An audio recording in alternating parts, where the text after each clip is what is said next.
এটা অপরাধের সংখ্যাটা বেড়েছে, বিশেষত রাত্রিকালীন ছিনতাই, দিনেও ছিনতাই হচ্ছে। তা আমরা এই জিনিসটা আমাদের নোটিশে নিয়েছি। এটা শুধু গত রাত না, তার আগের রাতেও বেশ কয়েকটা ঘটনা ঘটেছে। তো আমরা এইটা প্রেডিক্ট করতে পেরে আমরা আসলে শনিবারের সকালে আমরা বিশেষ একটা ব্যবস্থা নেওয়ার জন্য সিদ্ধান্ত নিয়েছি। Rapid action battalion, anti terrorism unit এবং ঢাকা মেট্রোপলিটন পুলিশ, 3 অর্গানাইজেশন মিলে তারা একটা ইন্টেন্সিভ পেট্রোল প্রোগ্রাম নিয়েছে। আজকের থেকে এটা বাস্তবায়িত হবে আশা করি। আমরা দেখি এইভাবে উন্নতি হয় কিনা, না হয় আমাদের অন্য স্ট্র্যাটেজি নিতে হবে। এটা আমরা তদন্তে বোঝা যাবে। আমরা গতকালও র্যাব একজন ছিনতাইকারীকে ধরেছে, সেটা সরাসরি ছিনতাই করার সময় নয়, কিন্তু সংবাদের ভিত্তিতে তার আস্তানায় গিয়ে তার কাছে এই চাপাতি, ছুরি এগুলো পাওয়া গেছে এবং 6 লক্ষ টাকা বান্ডেল করা। এর নামটা মনে হয় টুন্ডা বাবু এরকম, আমি ঠিক ভুলে গেলাম। বাট ইন এনি কেস এই আমরা আনটিল উই ক্যান ইনভেস্টিগেট, আমরা ডেফিনেটিভ ওইভাবে বলাটা ঠিক হবে না, but we are in the job. কোটি মানুষের আস্থার ভালোবাসায় 11 বারের মতো দেশের 1 নম্বর রেফ্রিজারেটর ব্র্যান্ড ওয়ালটন।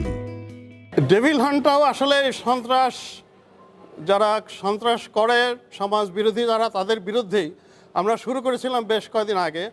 আমাদের সারা দেশব্যাপী এটা হচ্ছে। এখন ঢাকা সিটিতে স্পেসিফিক্যালি নগরের ক্রাইমটা একটু ডিফারেন্ট আসলে। এটা সারা দেশের যে টপোগ্রাফি তার সাথে পুরোপুরি মিলে না।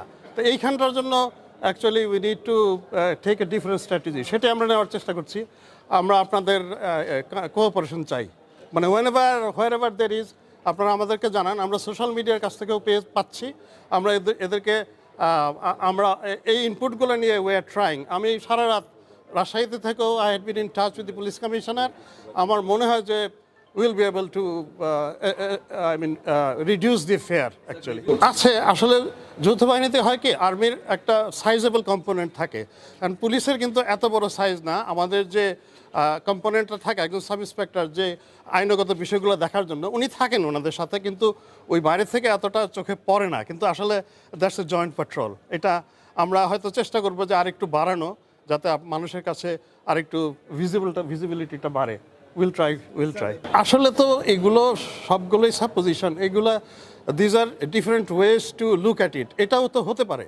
আই মিন একটা গোষ্ঠী চাচ্ছে না to make to build up যে আমরা we build up the stability. একটা গোষ্ঠী চাচ্ছে না, এটা তো তাদের বেলায় মানে they must be trying to do so.